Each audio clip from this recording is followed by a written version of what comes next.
Thank you. I will raise a glass to you this weekend, as one ought to do when prayers are answered. Good evening and welcome to our daily devotional reading.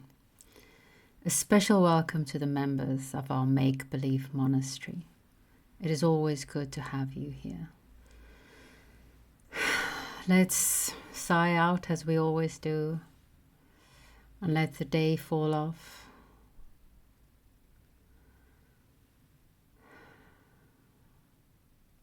Come into this moment, whatever that means.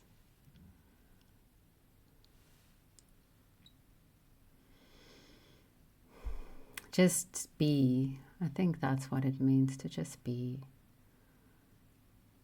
To let your thoughts of the past and the future fall away.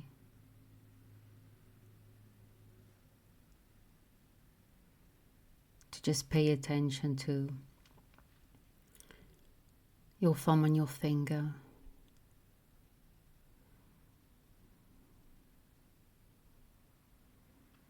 Your arms resting on your thighs.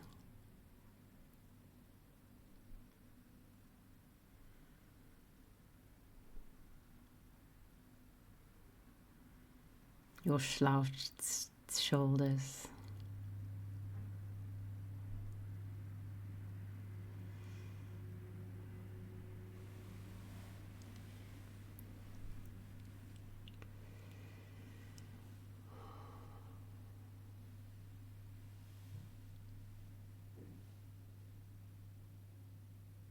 The sensations inside,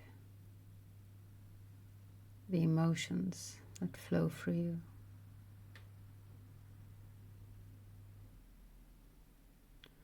Instead of focusing on the cause of the emotions, just feel the emotions.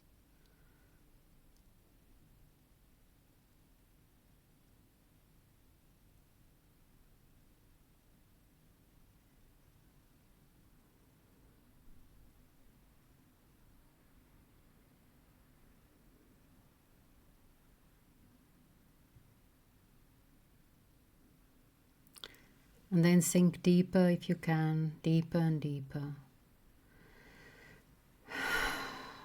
Apparently I always do it by sighing out. Into the stillness, beyond the emotion.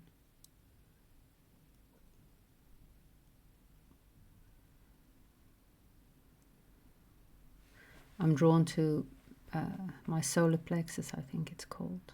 No, the dantian. That spot just above your belly button or your lower belly.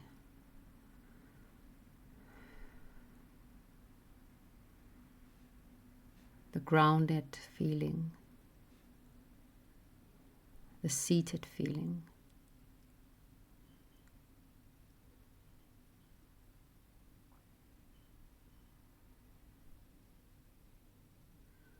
A stable feeling.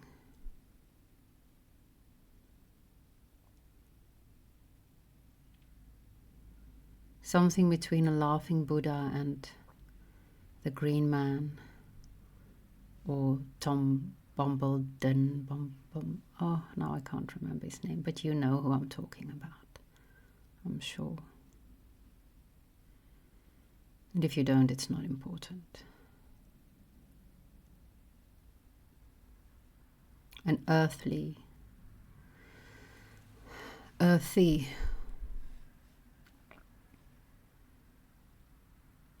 joyful being.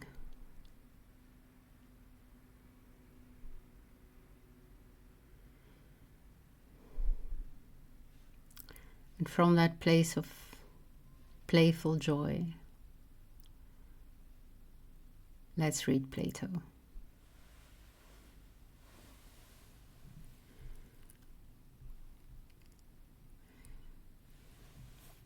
Socrates. All the other results of politics, and they are many, as for example, wealth, freedom, tranquility, were neither good nor evil in themselves, but the political science ought to make us wise, and impart knowledge to us, if that is the science which is likely to do us good and make us happy.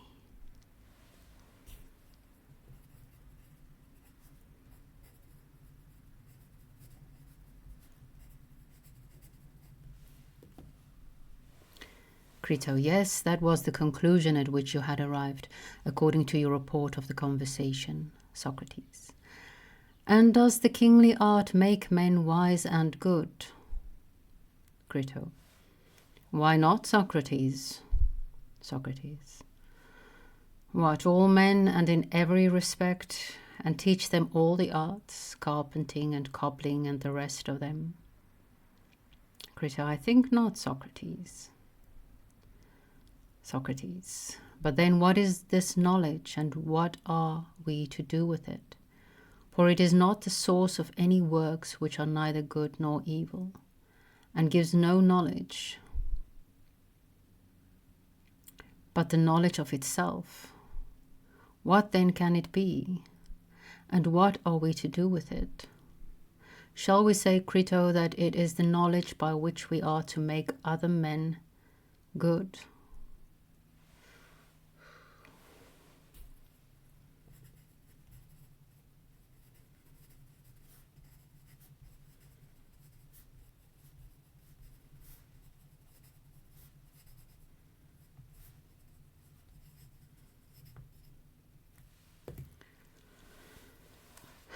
Crito: by all means, Socrates. And in what will they be good and useful?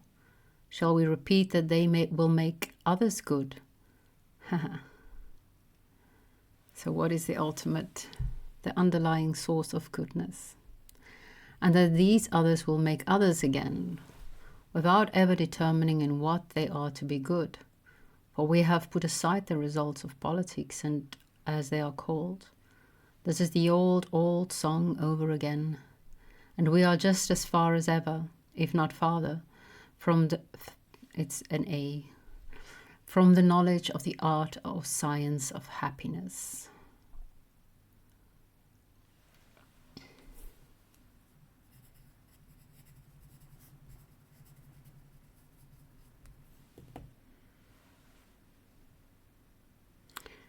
Crito: indeed, Socrates, you do appear to have got into a great perplexity. Socrates: thereupon, Crito, seeing that I was on the point of shipwreck, I lifted up my voice and earnestly entreated and called upon the strangers to save me and the youth from the whirlpool of the argument. They were our Castor and Pollux. The other translation has it as the heavenly twins. I said, and they should be serious and show us in somber earnest what that knowledge was which would enable us to pass the rest of our lives in happiness. Crito: and did Euthydemus show you this knowledge? Socrates: yes, indeed. He proceeded in a lofty strain to the following effect. Would you rather, Socrates, he said, that I should show you this knowledge about which you have been doubting, or shall I prove that you already have it? Well, I said, are you blessed with such a power as this? Indeed I am. I'm not. Then I would much rather that you should prove me to have such a knowledge. At my time of life, that will be more agreeable than having to learn, but maybe you are. Tell me, he said, do you know anything?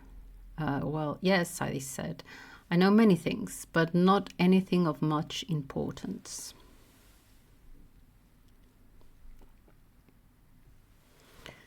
That'll do, he said, and would you admit that anything is what it is, and at the same time is not what it is? Certainly not. And did you not say that you knew something? I did. If you know, you are knowing. Certainly, of the knowledge which I have. That makes no difference. And must you not, if you are knowing, know all things? Certainly not, I said, for there are many other things which I do not know. And if you do not know, you are not knowing. Yes, my friend, and that which I do not know. Still you are not knowing, and you said just now that you were knowing, and therefore you are and are not at the same time and in reference to the same things. A pretty clatter, as men say, Euthydemus, this of yours, and will you explain how I possess that knowledge for which we were seeking? Do you mean to say that the same thing cannot be and also not be? And therefore, since I know one thing, that I know all, for I cannot be knowing and not knowing at the same time. And if I know all things, then I must have the knowledge for which we are seeking. May I assume this to be your ingenious notion? Out of your own mouth, Socrates, you are convicted, he said. Well, but Euthydemus, I said, has that never happened to you? For if I am only in the same case with you and our beloved Dionysodorus, I cannot complain. Tell me then, you two, do you not know some things and not know others? Certainly not, Socrates, said Dionysodorus. What do you mean, I said. Do you know nothing? Nay, he replied, we do know something. Then I said, you know all things, if you know anything. Yes, all things, he said, and that is as true of you as of us. Oh, indeed, I said, what a wonderful thing, and what a great blessing. And do all other men know all things or nothing? Certainly, he replied. They cannot know some things and not know others, and be at the same time knowing and not knowing.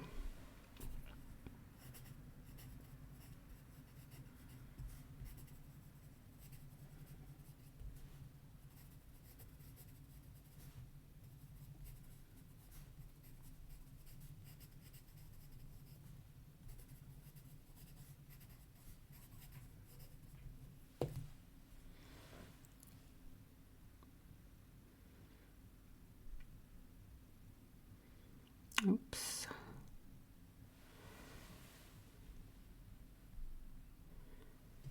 Then what is the inference, I said. They all know all things, he replied, if they know one thing. Oh heavens, Dionysodorus, I said. I see now that you are in earnest. Hardly have I got you to that point. And do you really and truly know all things, including carpeting and leather cutting? Certainly, he said. And do you know stitching? Yes, by the gods we do, and cobbling too. And do you know things such as the numbers of the stars and of the sand? Certainly. Did you think that we should say no to that? By Zeus, said Sisyphus, interrupting, I only wish that you would give me some proof which would enable me to know whether you speak truly. What proof shall I give you? He said. Will you tell me how many teeth Euthydemus has, and Euthydemus shall tell me how many teeth you have, counting teeth. Will you not take our word that we know all things? Certainly not, said Sisyphus. You must further tell us this one thing, and then we shall know that you speak the truth, speaking, I assume it should be. If you tell us the number and we count them and you are found to be right, we will believe the rest. They're making such fun of each other. They fancied that Sisyphus was making a game of them, and they refused, rightly, I think.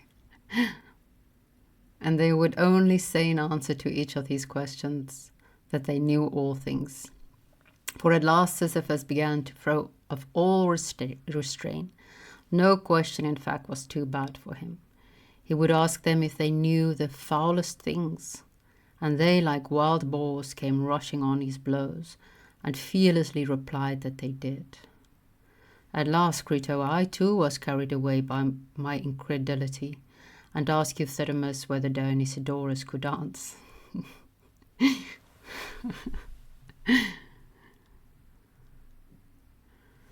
Certainly, he replied. And can he vault among swords and turn upon a wheel at his age?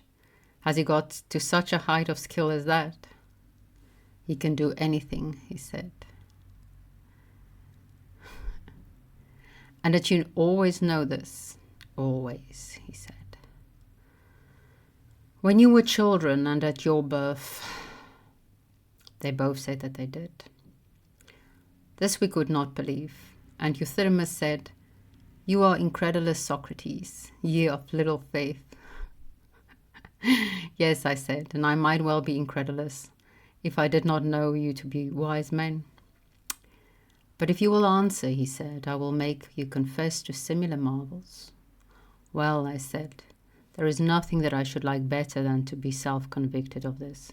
For if I am really a wise man, which I never knew before, and you will prove to me that I know and have always known all things, nothing in life would be a greater gain to me.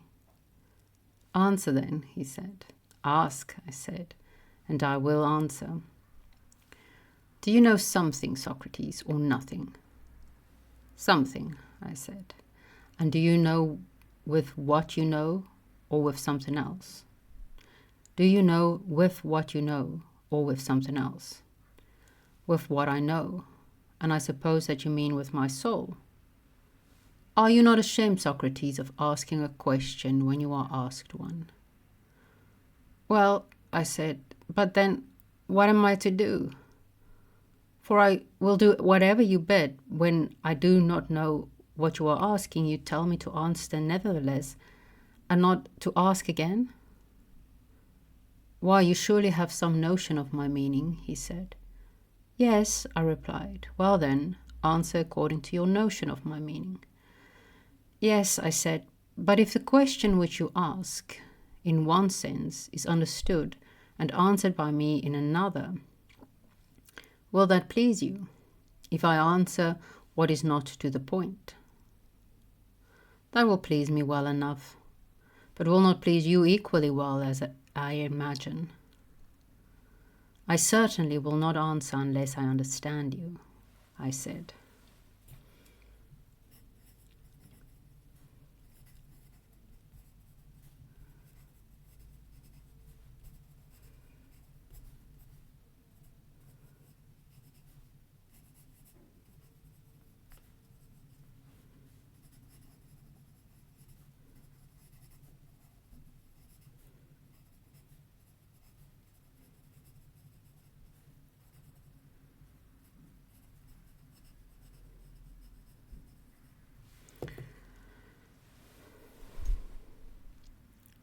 You will not answer, he said, according to your view of the meaning, because you will be prating, and are an ancient. Basically, he's calling him an old fool. Thus far our scripture of the evening.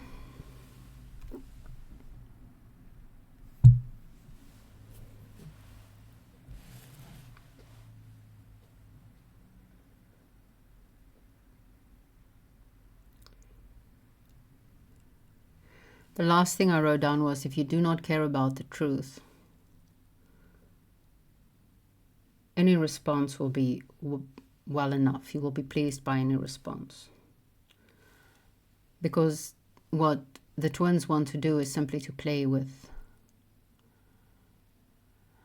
whatever is said. They're like the ultimate bullshitters. I think this is very on topic for the bullshitters. Like, they don't really care about the truth. It's just about achieving your goal, or playing with, or achieving your goal, I think, is being persuasive. We do see some of, like, I mean, if you put it this parallel or next to some of the dialogues where Socrates is doing the questioning, there seems to be quite a lot of resemblances actually. This whole, well, playing with paradoxes almost, and this implying that something cannot be this and this at the same time, although it's not, I don't know, I don't want to say not logically,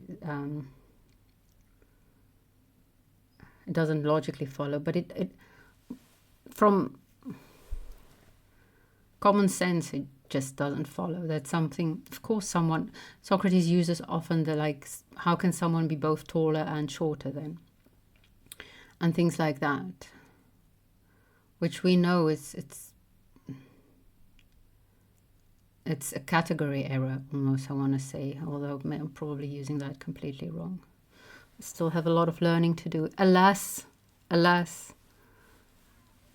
I know some things, but apparently the twins has it wrong, and one does not know everything by knowing something. Unless, of course, I can make everything work if I want to. Suppose we do know it by being part of the whole. In that sense, we do know everything. If we think of ourselves not, okay, but even humanity doesn't know everything.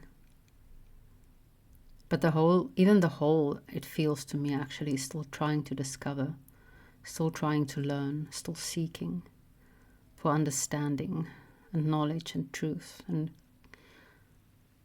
wisdom.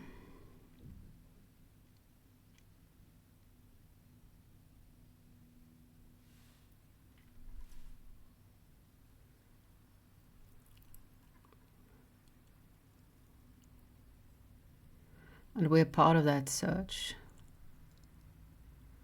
Maybe a good place to read from this.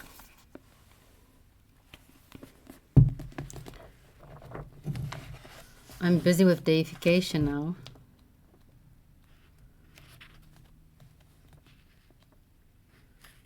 This morning I read from Meister Eckhart. And there are many things that I personally found meaningful, but I will not share those here tonight. But there's a little story that he relates. There is a fine saying of one pagan master to another about this. He said, I am aware of something in me which shines in my understanding. I can clearly perceive that it is something, but what it may be, I cannot grasp. Yet I think if I could only seize it, I should know all truth. Quotation unidentified is in brackets, so probably from the translator. To which the other master replied, follow it boldly, for if you could seize it, you will possess the sum total of all good and have eternal life. And then he proceeds with St. Augustine's way of seeing this.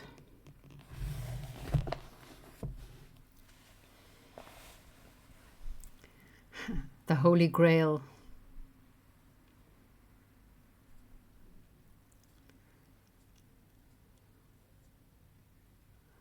Is there a knowledge that knowing that we know all things? The only I can think of is knowing that you do not know. Indeed.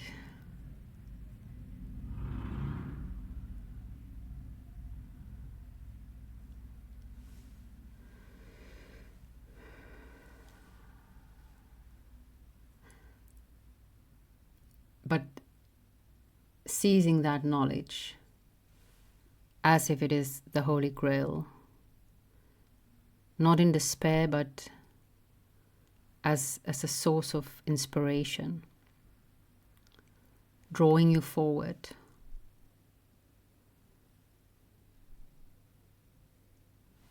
Maybe I should read some of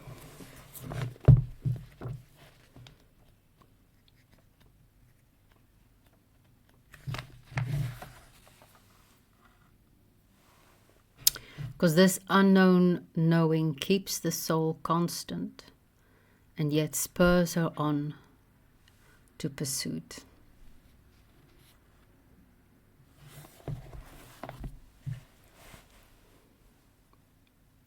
The wise and the happy seem to be one and the same thing. And then there's a type of knowledge linking them.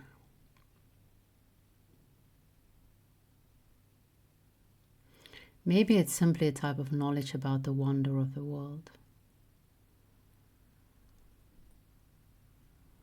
The wonder of it all, of existence, of being,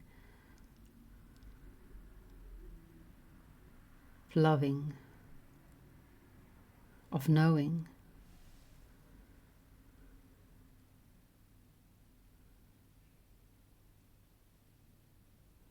The knowledge by which we are to make one another, I want to say, good.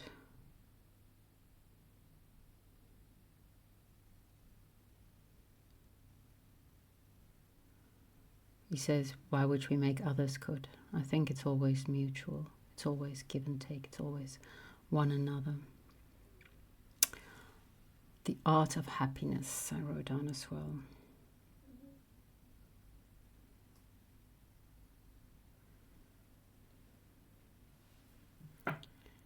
In vino veritas.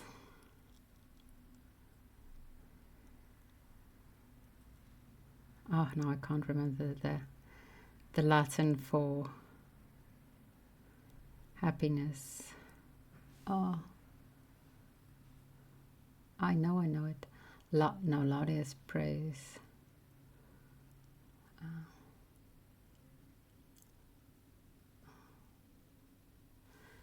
I forgot. See, I don't know everything. But that's okay because I'm learning.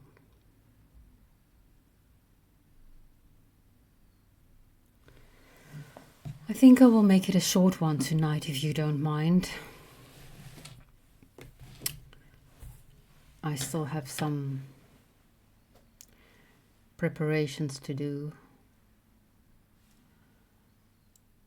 And a reminder I mentioned a couple of days, weeks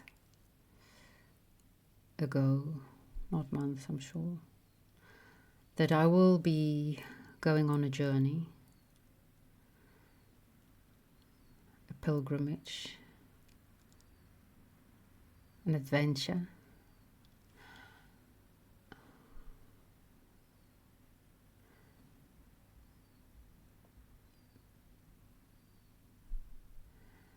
And I will not be taking my recording equipment along. I will not even be taking my laptop along.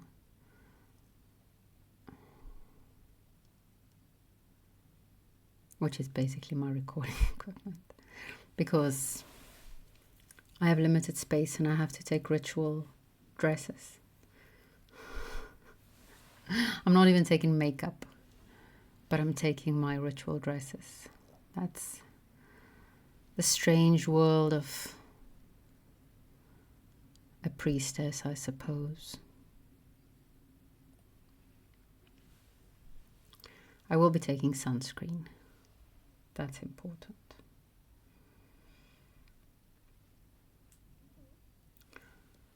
I forgot to buy a toothbrush.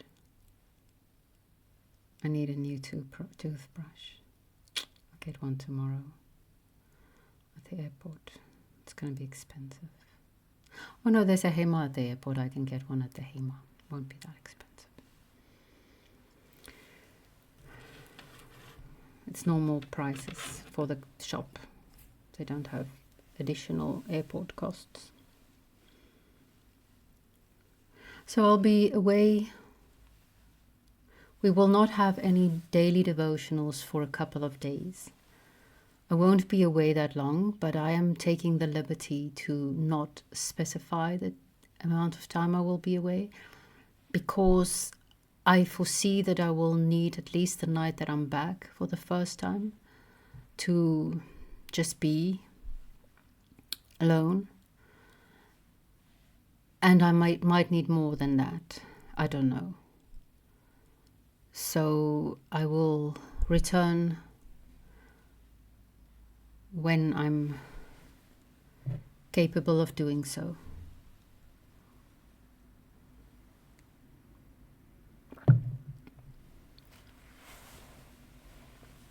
Thank you for keeping me in your thoughts in advance.